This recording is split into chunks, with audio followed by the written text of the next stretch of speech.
The CBS Radio Mystery Theater presents...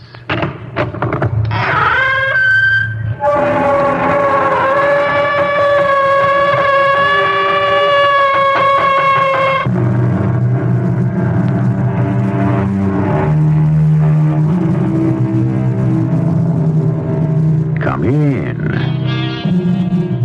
Welcome. I'm E.G. Marshall. Everyone has heard of the fabulous goose that laid the golden eggs, but trust Sir Arthur Conan Doyle to ring some changes on that story when he sends the world's favorite detective, Sherlock Holmes, on a wild goose chase. Mr. Breckenridge, I was recommended to you by the landlord of the Alpha. He says that you have the finest geese in town. Oh, yes. I sent him a couple dozen last week. Mm-hmm. And I'd like to know where you got them. And I shall tell you.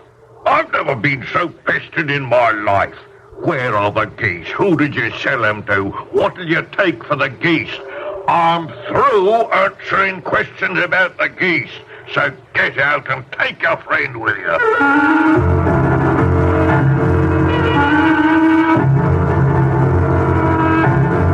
Our mystery drama, The Adventure of the Blue Carbuncle, was adapted from the Sherlock Holmes classic especially for the Mystery Theater by Murray Burnett and stars Kevin McCarthy.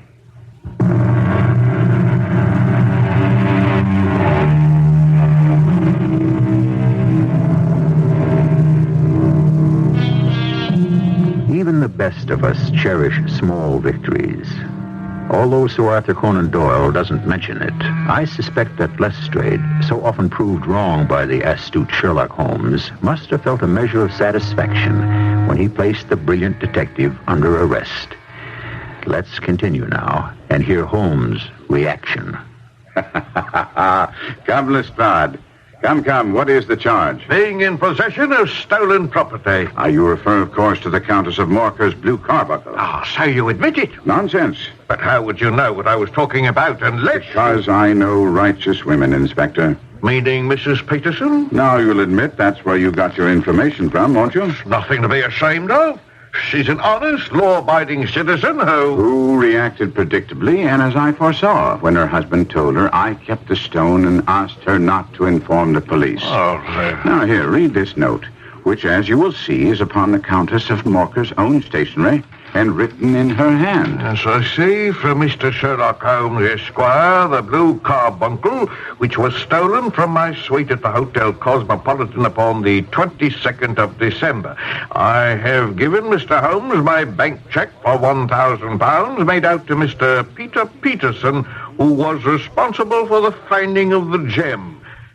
Signed, Helena Mercatus, Countess of Morcar. So, Inspector, I am not in possession of any stolen property, but I've returned it to its rightful owner and will shortly deliver the reward to Peterson. Now, I want your word to keep this matter of the recovery of the carbuncle secret. But why? Because it's necessary that the man who stole it still believes that it's missing. We have the thief. I doubt that you have the right man. So that's the way the wind blows. Once again, you're going to fly in the face of the evidence. The evidence being? Now, it's clear enough. This fellow, John Horner, is a plumber. He was working in the dressing room of the Countess, soldering the second bar of the grate, which was loose. Horner was shown to the room by the upper floor attendant of the Cosmopolitan named James Ryder. Didn't he stay with him? Well, for some time he did. But then he was called away. When he returned, Horner had disappeared. A bureau had been forced open and a small Morocco casket lay empty upon the dressing table. Ryder instantly gave the alarm. And Horner was then arrested in his lodgings, found to have been convicted on a previous robbery charge, and is now awaiting trial. That's it. What makes you think we don't have the right man? Several things. First, can you tell me how the stone went from Horner into the crop of the goose which Mrs. Peterson was cooking? Not a moment. No doubt we'll find that out when he confesses. But so far, he strongly protests his innocence. Yes, they all do.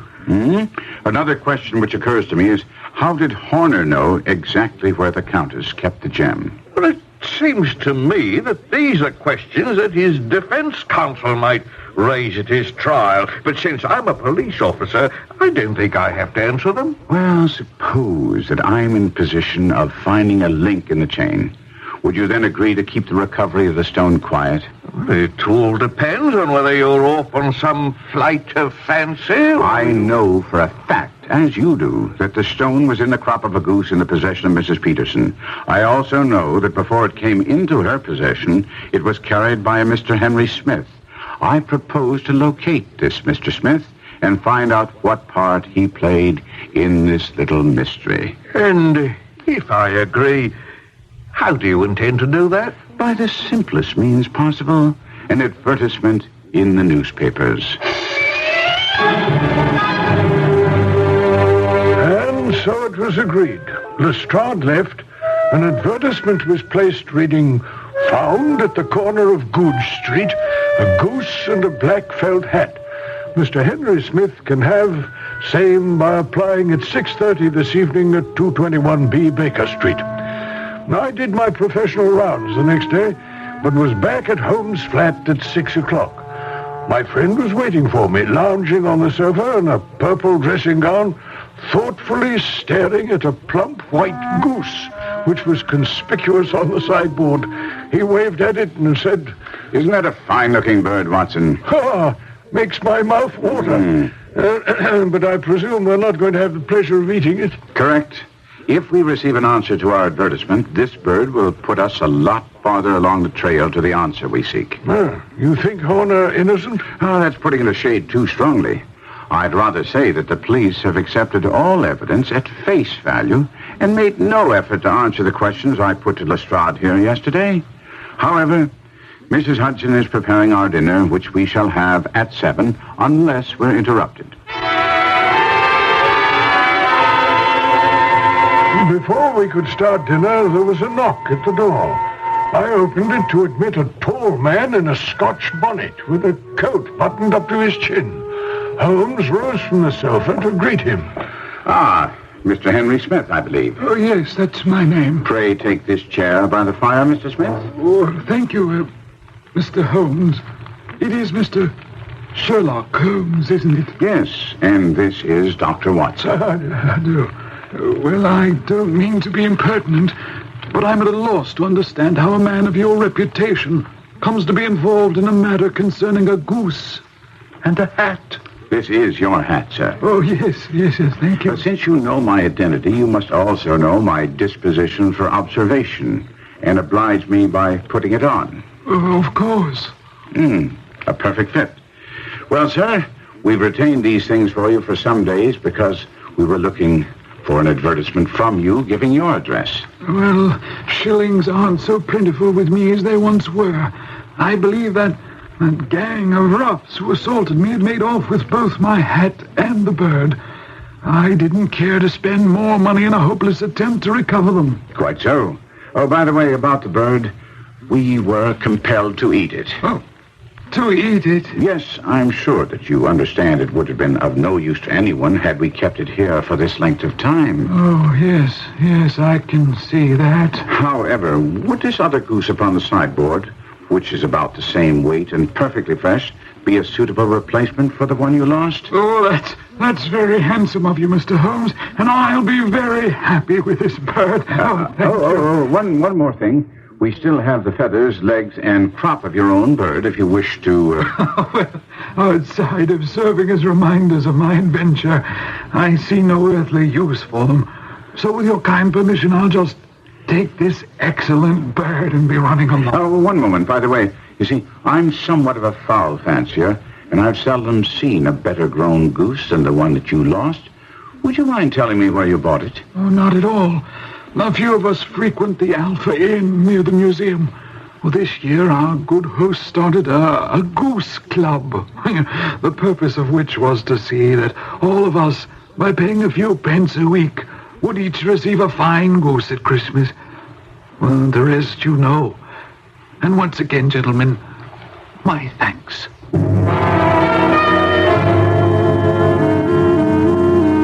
door had not long closed on Mr. Smith, before Holmes turned to me and said, "It's quite certain our friend Smith knows nothing of the matter. Are you hungry, Watson?" "No, not particularly." "Then I suggest that we turn our dinner into a late supper and follow up this clue while it's hot." Or perhaps we could even get a bite at the Alpha whilst we chat with the landlord. One glass of beer with the genial landlord of the Alpha elicited the information that he'd purchased Smith's goose, along with the others, for the club from a Covent Garden dealer named Breckenridge. When we reached his stall, he was about to put up the shutters for the night. Good evening, Mr. Breckenridge. Cold night. You must have some reason to be out in it. I see you sold out of geese. Well, let's have 500 tomorrow morning. I'm afraid that won't do. Well, there's some in the store yonder with a gas flare. Oh, yes, but you were particularly recommended to me. Who by? By the landlord of the Alpha. Oh, yeah. I sent him a couple of dozen. Fine birds they were, too. Now, where did you get them? Now then, mister, out with it, and you'd better make it straight. Well, straight enough. I should like to know who sold you the geese you supplied to the Alpha. And I'm not telling you. Now be off. Why should you be so warm over a trifle? If you were as pestered lately as I am, you'd be warm too. When I pay good money for a good article, there should be an end of the business. But every day it's, where are the geese? Who did you sell the geese to? And what would you take for the geese? Well, I have no connection with other people who've been making inquiries. But I'm always willing to back my opinion on a matter of fowls, and I have a fiver on it that the bird I ate is a country bird. And you lost your fiver for its town bred. It's nothing of the kind. Now, you think you know more about fowls than I, who've handled them ever since I've been a nipper? I tell you that all those birds went to the Alpha were town bred. You'll never get me to believe that. Now, since you seem to be a betting man, would you care to make a wager on the matter? Oh, I'd just be taking your money.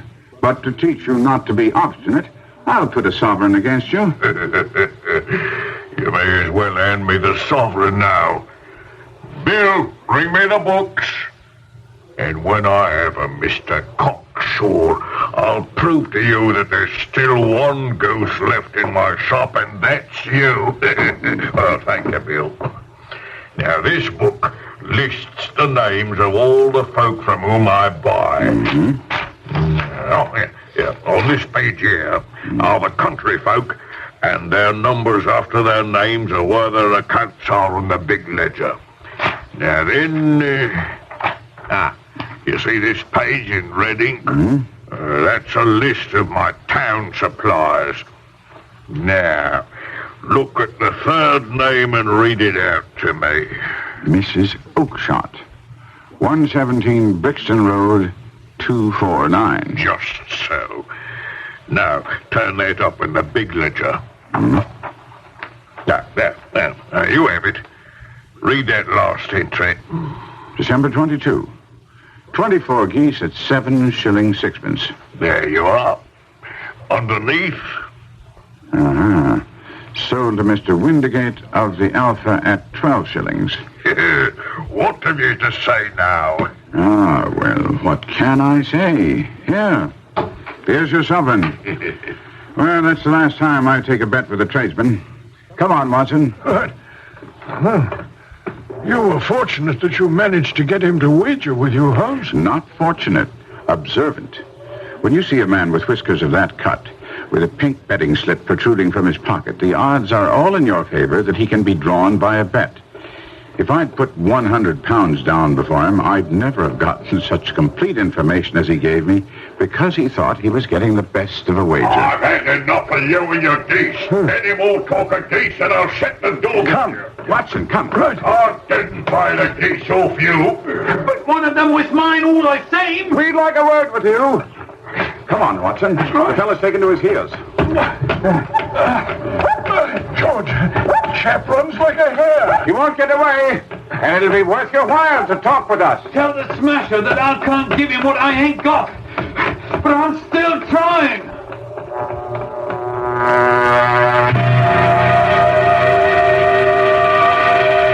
A famous nursery rhyme about the theft of a goose goes in part like this.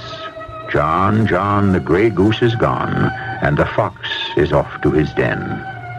Although not strictly applicable in this Sherlock Holmes tale because we're not sure who the fox is, nevertheless, we'll track him to his den when we continue with Act 3.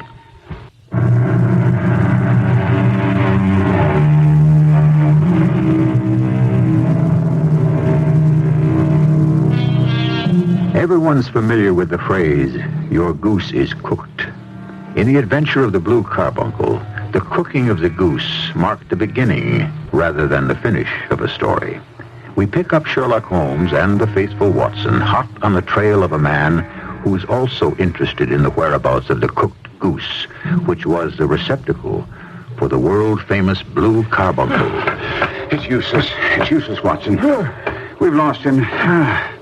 Time to stop using our feet and start employing our brains. Well, I'm happy to hear that, Holmes, because to tell the truth, I'm not in the best of shape for running through the streets of London. What do we do? Follow up 2 clues that have been given to us. The Smasher is an infamous name in the London underworld. Oh. I have ways of reaching him, and... And Mrs. Oakshott? No, not quite yet. We've discovered where the goose was grown. Now, I think we should set about checking where it fed. I left my friend to go to my home, but made an appointment to have dinner with him the following night. Much to my surprise, when I arrived, I found Inspector Lestrade of the Yard sitting opposite Holmes. Lestrade had a long face. Watson, the Inspector Superiors at Scotland Yard are expressing some concern over the fact that they may look foolish if it turns out that they have once again arrested the wrong man. They're much more concerned over our rowdy disturbance at the Hotel Cosmopolitan this morning. What has that to do with me? Now, come off it, Mr. Holmes. I know what a marvel you are at disguises, and I'll bet my last copper that you were one of those toughs that got into a disgraceful brawl in front of the hotel today. Indeed, Inspector. And can you advance any reason why I should be involved in such a fracas? Because you're still poking around about the Countess of Moorcar's Blue Carbuncle. Well, I'm convinced Horner is innocent, and I'm hoping that I'll be able to marshal enough facts for you to render me some assistance. You admit you need our help. In this matter, definitely. And what do we get out of it? I think I can promise to save you and the Yard some embarrassment in the matter of the man now in jail. First, I'd like to know what you want from us. I want you to pick up the Smasher. The Smasher? On what charge? Doesn't matter. Anything that will hold him overnight. Use the brawl at the Cosmopolitan. He wasn't there. But 2 of his boys were. So you were the other man. That's of no moment now. What is important is that the Smasher should be out of the way tonight. Why? Do you think this Smasher took the Carbuncle? At the moment, I have only suspicions. What I do know is that the Smasher is involved. Else why would 2 of his tops be posted at the Cosmopolitan entrance? Most of the people who stay at the Cosmopolitan are wealthy. The Smasher might have had some other reason. Granted, but the fight didn't start until they found out someone else was inquiring about Mr. James Ryder. Oh? Who quite coincidentally called in sick today. He was not at work. Mightn't he have been really ill?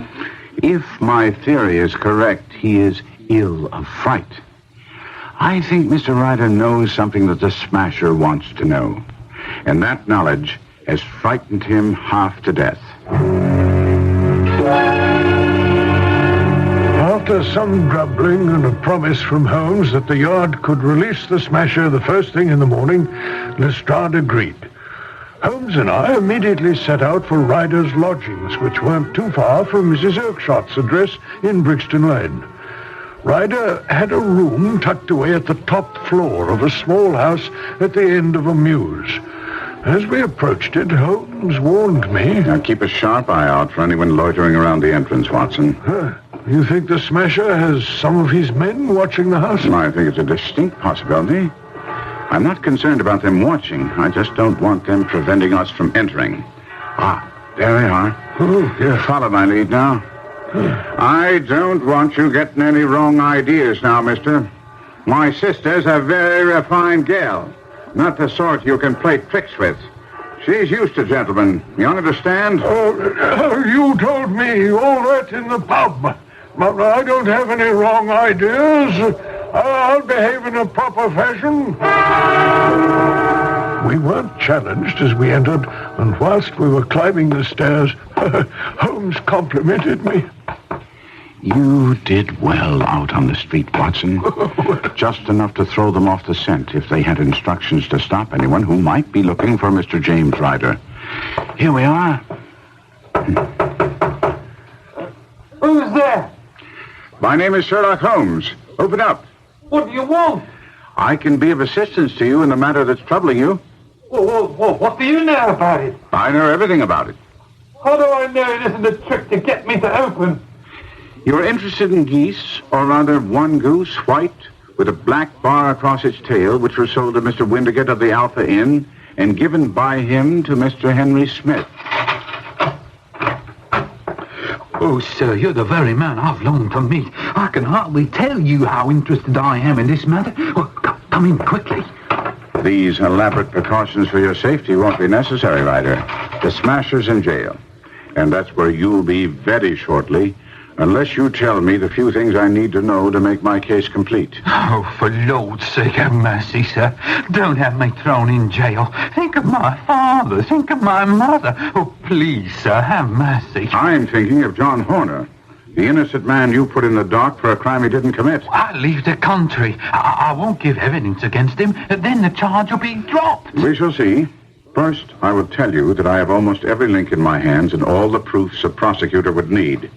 So I'll be able to check you if you lie. Oh, I promise, sir. You shall have it all. Very well. Now, you decided to steal the stone. When and why? Well, I wanted to get married. You see, Catherine Cusack and... Her ladyship's waiting maid. Oh, yes. Well,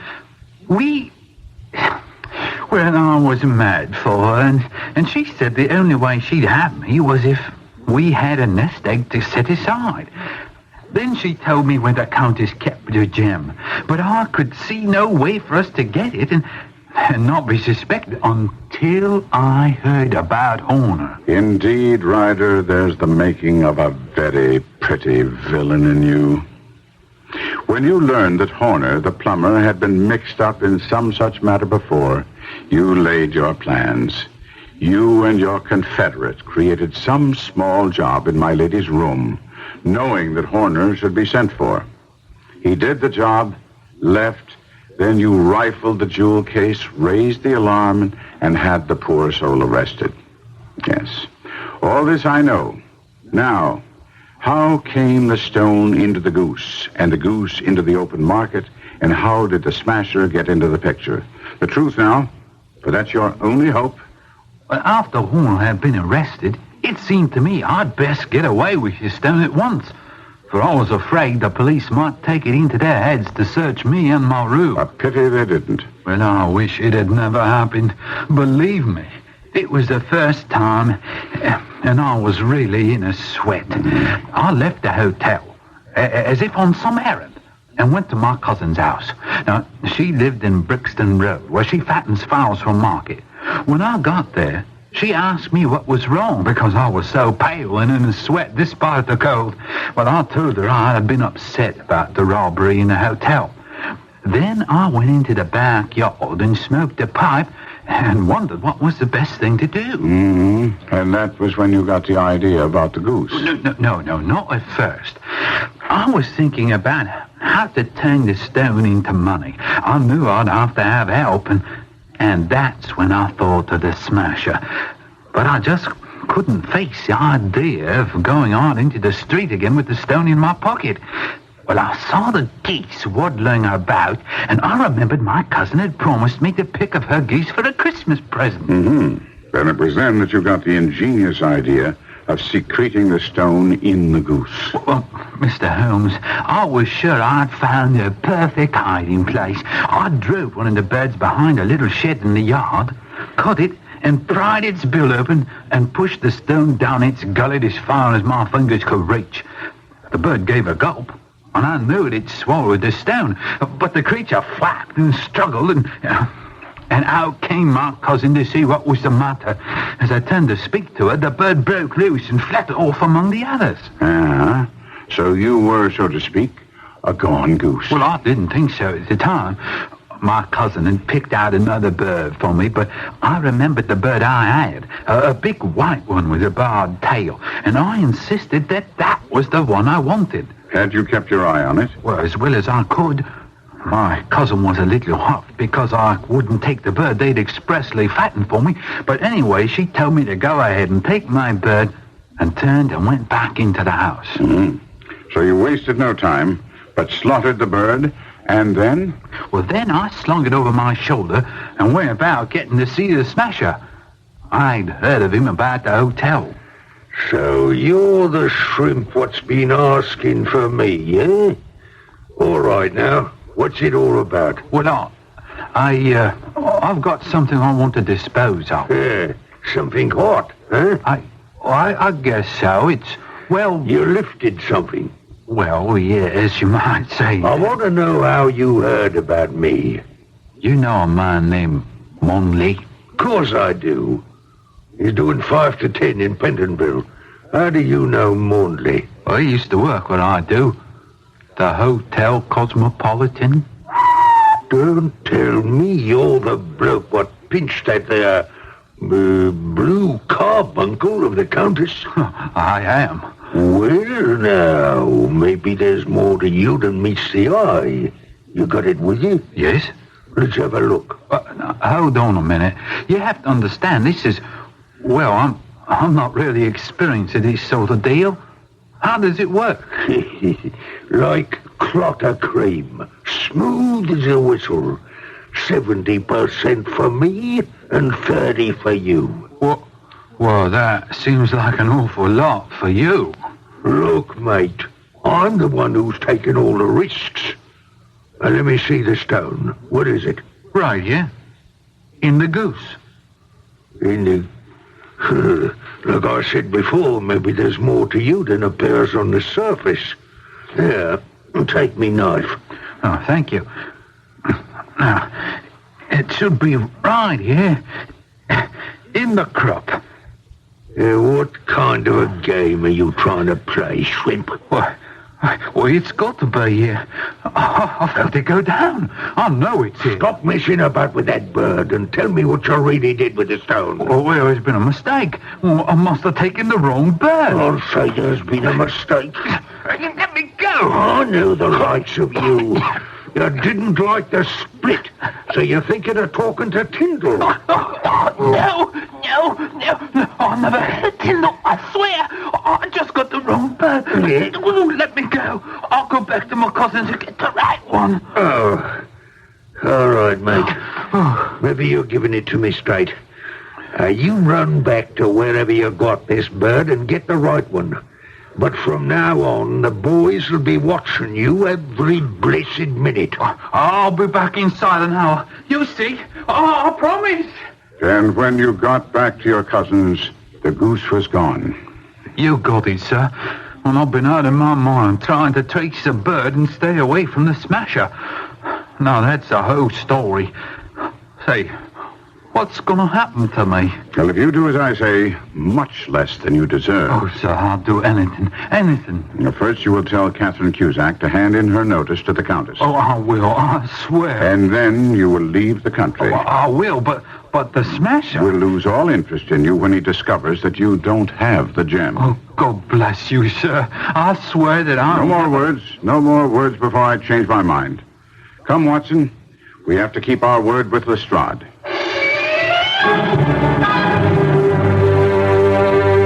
After informing Lestrade that he could release the smasher and that the case against Horner would be quietly dropped when no witness would testify, Holmes and I were walking slowly back toward Baker Street. He must have read my thoughts because he said... And don't be disturbed because you think I've compounded a felony by not handing Ryder over to the police. Holmes, by Jove, how did you know what I was thinking? My dear friend, your face is an open book. Oh, well... But look at it this way. We have saved an innocent man, and perhaps also a soul. This rider is too frightened to go wrong again. And after all, it is Christmas, the season of forgiveness. When you put it that way, I confess it makes me feel better. And since we passed White's on our way back, why don't we drop in for dinner? I have a ridiculous craving for roast goose.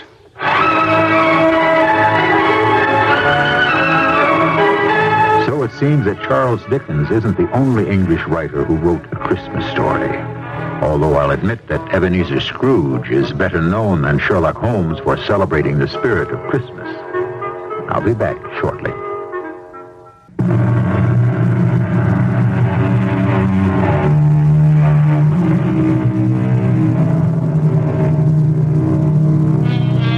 Although Sir Arthur Conan Doyle wrote a number of stories which didn't involve Sherlock Holmes and one notable novel, The White Company, it's been a well-kept secret that he collaborated with Sir James Barrie of Peter Pan fame on an operetta. I wish, although I know it's in vain, that someday someone would put it on so that we could see just what kind of librettist Doyle was. Our cast included Kevin McCarthy, Court Benson, William Griffiths, and Lloyd Battista. The entire production was under the direction of Hyman Brown. Until next time, pleasant dreams.